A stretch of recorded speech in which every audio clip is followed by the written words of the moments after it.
My name is Jim, and if someone had told me before that I would get into pottery, I would have laughed in their face. Really? Me? A potter? I'm more of a beer and TV kind of guy, not vases and pots. But life is an unpredictable thing. Take my wife, Stephanie, for example. She's always coming up with some crazy ideas. One day it's yoga, the next it's vegetarianism, and now pottery. And it would be fine if it was just her, but she also dragged her mom, Evelyn, into it. Now they both keep talking about clay, firing, and glazing, and I sit there nodding with a smart look on my face, as if I understand any of it. To be honest, I was even glad when Stephanie got sick with the flu right before the first class. Well, not that I wished illness on her, but, one less problem. But no such luck. Stephanie made such a tragedy out of it, she could go to the theater to act. She just couldn't allow her mother to go to the class alone. And then it dawned on her, "Jim, honey, why don't you keep Mom company? Please do it for me." My jaw dropped. Me? Pottery? Seriously? My hands grow out of the wrong place. What kind of support could I be? But try arguing with Stephanie. She's a hell of a devil's advocate, that one. Anyway, I had no choice. I had to get ready for the journey. At least I didn't put on an apron, and thank God for that. So that's how I ended up in this studio. Clay, pottery wheels, kilns everywhere. And a bunch of ladies of various ages who looked at me like I was an alien. No wonder the only man in the whole crowd. But Evelyn, I must give her credit, welcomed me like family, hugged me, kissed me, chattered about how glad she was that I had decided to join the art. I just smiled stupidly and nodded, not knowing where to put my hands. Oh, I can feel it's going to be fun. Well, or at least educational. The main thing is not to lose face in front of these ladies, and not to make some indecent figure out of clay. Although, who am I kidding? The temptation is great. The first class started with theory. The teacher, a pretty middle-aged lady, enthusiastically talked about types of clay, molding techniques, and other nonsense. I honestly tried to understand, but my thoughts kept running off somewhere else. Evelyn, on the other hand, listened with glowing eyes.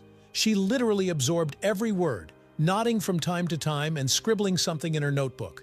What an irrepressible woman. But finally, we moved on to practice. We were each given a huge chunk of clay and told to mold something simple. A bowl or a mug. Yeah, easier said than done. I twirled the clay in my hands, trying to figure out how to approach it. It was cold, slippery, and kept trying to wriggle out, just like some of my exes. Out of the corner of my eye, I noticed that Evelyn was doing much better. Her fingers fluttered over the clay, shaping it, smoothing out the irregularities. It looked damn mesmerizing. "Hey Jim, what is that, an alien you're making there?" Evelyn's voice suddenly rang out over my ear. I flinched and looked at my creation. Indeed, it looked more like some abstraction than a bowl. You could send it to the Museum of Modern Art. "No, this is how I envisioned it," I mumbled, averting my eyes. "Like an alternative vision." Evelyn snorted and shook her head. And then she suddenly moved closer to me and covered my hands with hers. "Let me show you how it's done." And she began to guide my fingers, helping to give the clay the right shape. It was strange, exciting.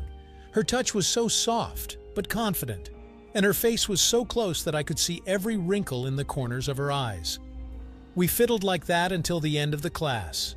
Evelyn patiently explained, showed, and in the end, I even managed to make something like a crooked but recognizable mug.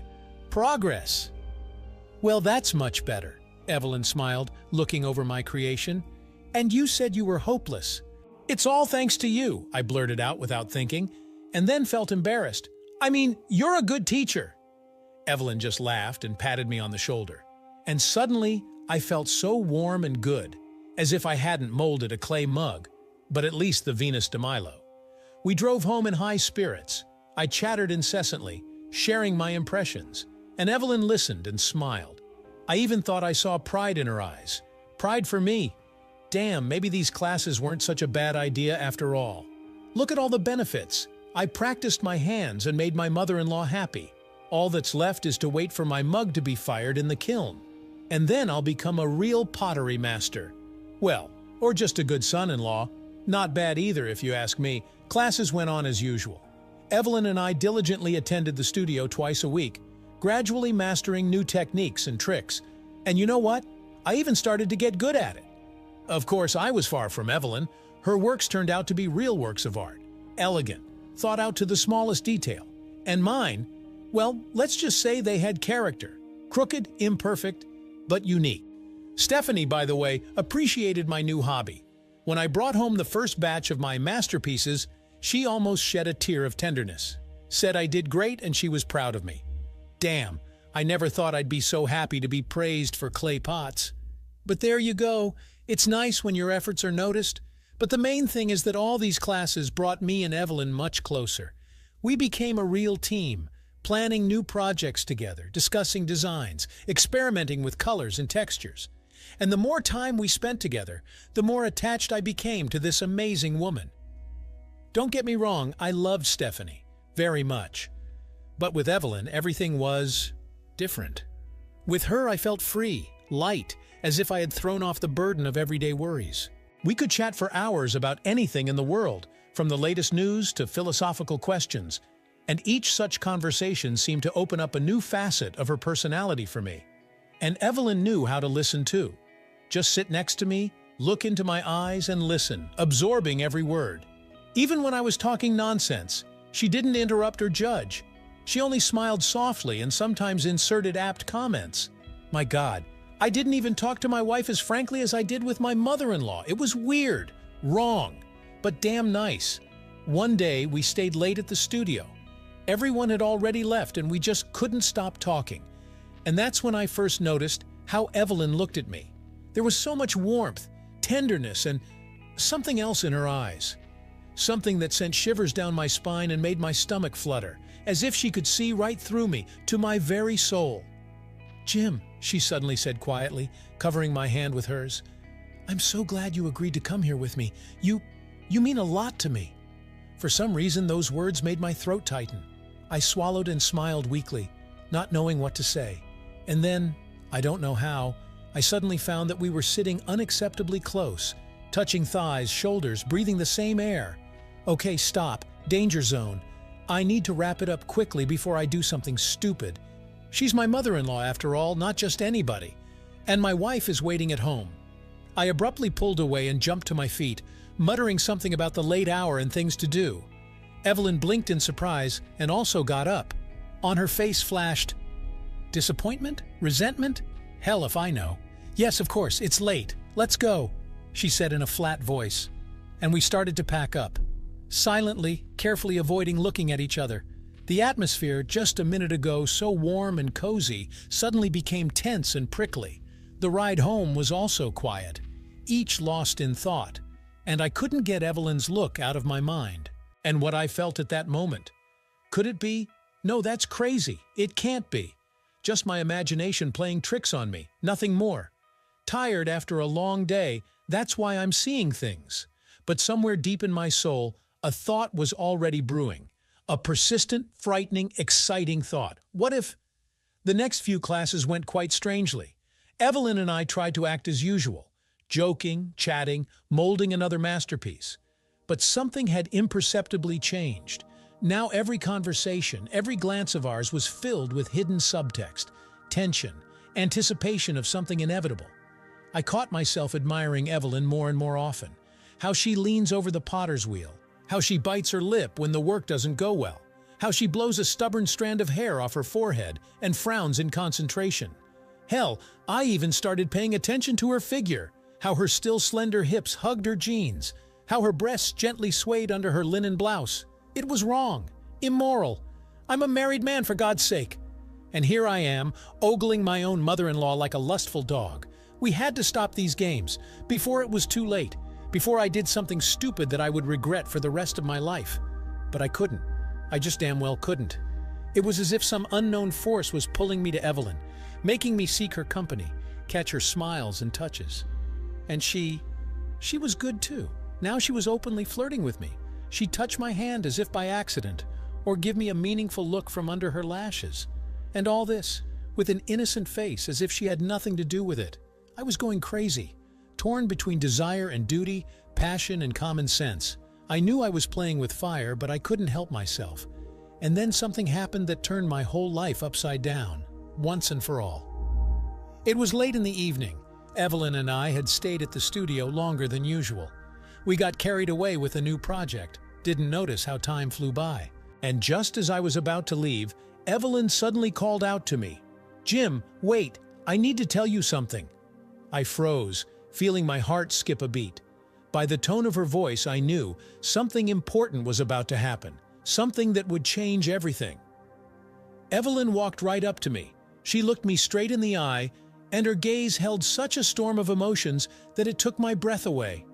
"I can't hide it anymore," she said softly but firmly. "Jim, I love you. Have for a long time. And I don't care that you're my daughter's husband. I don't care about all these conventions. I want to be with you." The ground fell out from under my feet. Just like that, in an instant, all my fears and doubts took flesh, became reality. I wanted to object, to say it was crazy, that we have no right. But my tongue seemed to stick to the roof of my mouth, and Evelyn kept looking at me, with hope, fear, adoration, and I gave in, stopped fighting with myself, just pulled her to me and kissed her, greedily, fervently, as if for the last time. Then everything rushed on, as if in a delirium. Hot embraces, feverish caresses, whispers and moans. We made love right there in the empty studio.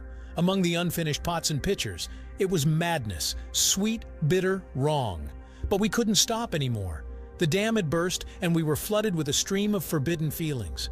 I don't know how long it lasted, maybe minutes, maybe hours. I lost track of time. There were only us, two entwined bodies, two hearts beating in unison. And then it was over, as suddenly as it had begun. We lay on the floor, breathing heavily and staring at the ceiling, and we realized that we had done something irreparable. "My God, Jim, what have we done?"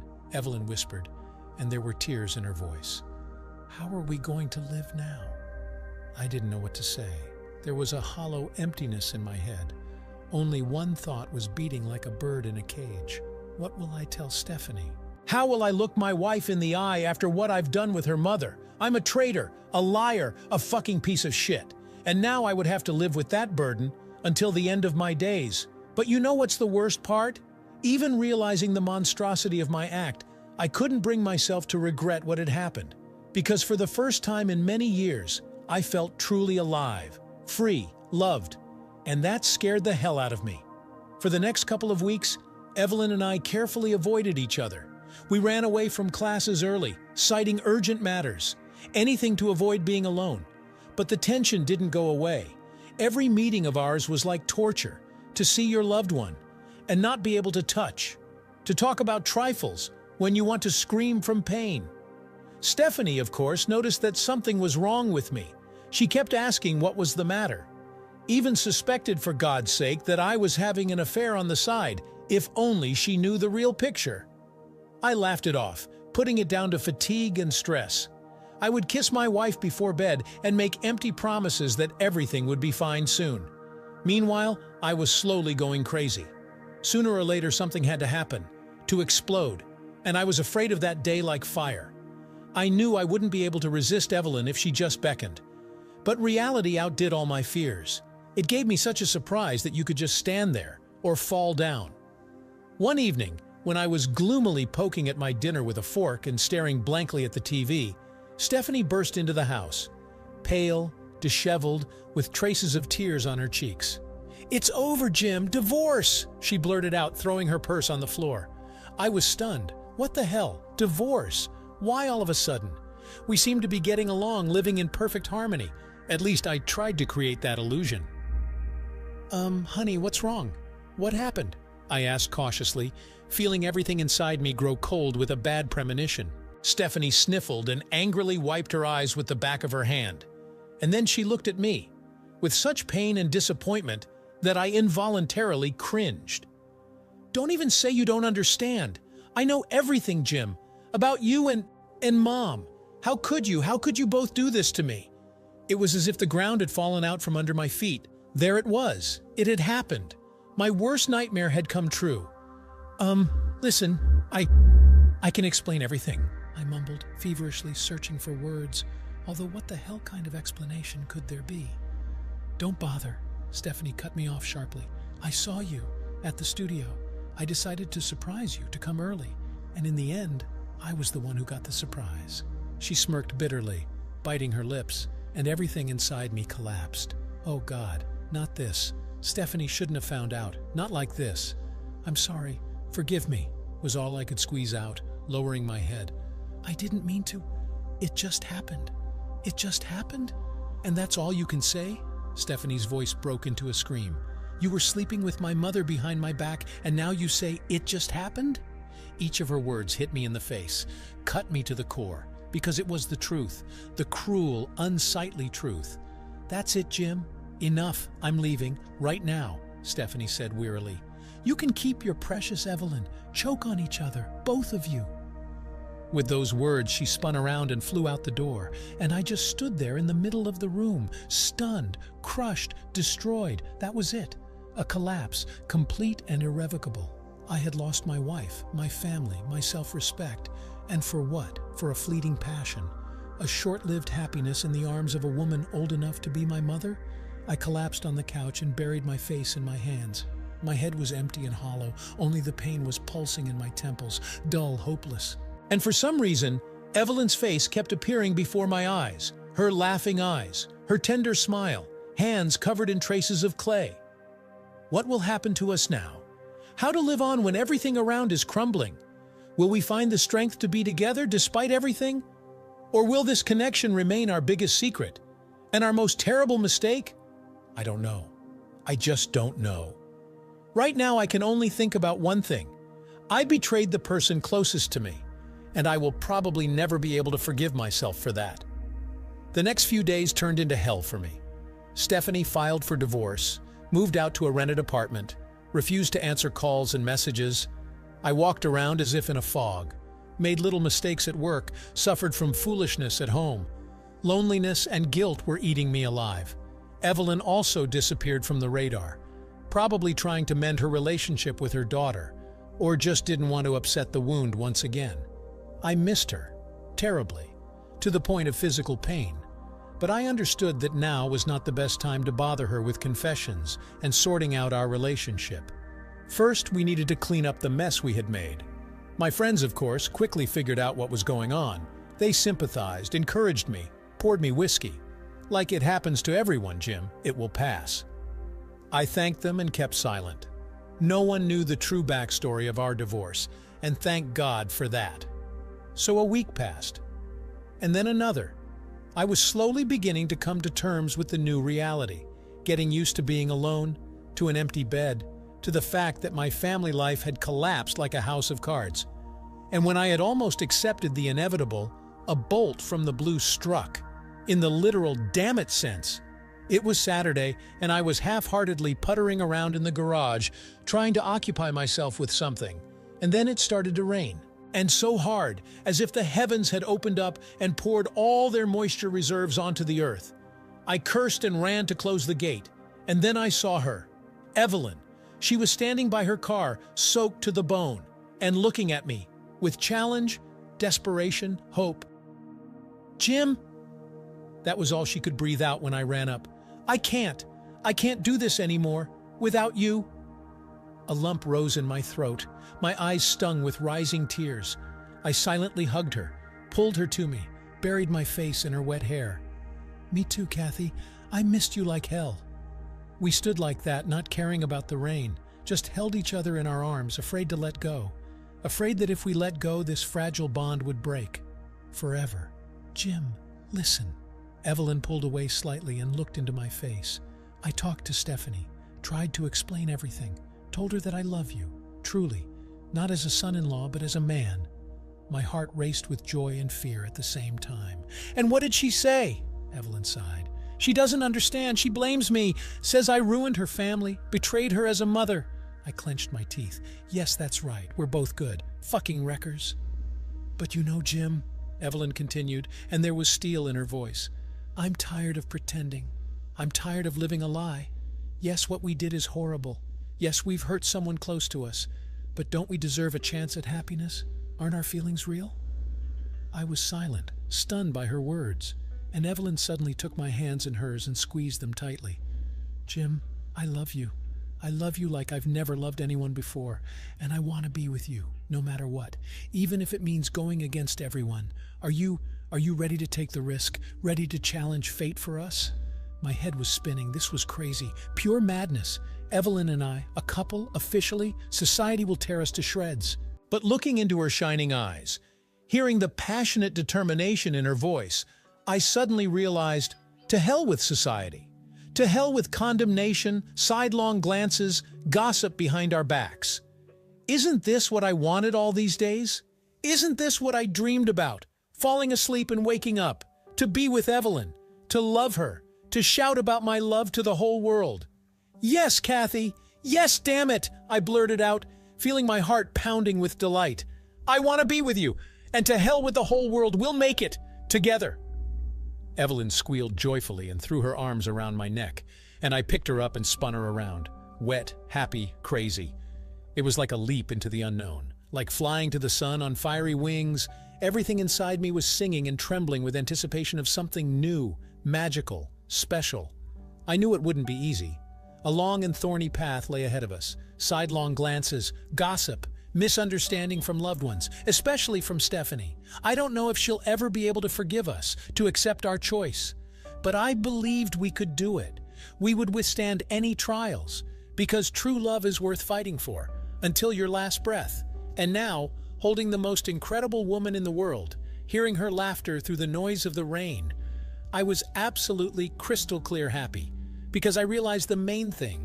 Home is not a place, it's a person, the one with whom you feel good anywhere in the world, with whom you can be yourself, without masks and pretense. And my home is Evelyn, my guiding star, my kindred spirit, the woman for whom I am ready to turn the world upside down. So brace yourself, world. Jim and Kathy are coming to conquer you, together hand in hand, and in spite of all storms. As for Stephanie, well, let's hope she understands, forgives, and maybe even be happy for us someday in a decade or two. God bless the pottery. Who would have thought that such a romantic story would come out of a piece of clay? Almost like in Ghost, only with a happier ending. Although I'm far from Patrick Swayze, of course. Well, never mind. Evelyn is happy with me as I am. She can't back out now. And that, my dear friends, is how one chance encounter turned my whole life upside down. Who said that after 40 all the interesting things are over? That's bullshit. Love can strike at any moment, and it can blow your mind completely, even if the object of your passion is your own mother-in-law. So don't swear off it, friends, and don't mess with clay, or you'll get hooked, and then you're a goner. Take care. Jim, also known as the model son-in-law, the wayward husband, and the part-time potter lover, is officially leaving the building. Did you like this story? Let us know in the comments what you liked. Subscribe to our storytelling podcast. Also, don't forget to like and ring the bell so you don't miss more interesting stories. See you soon.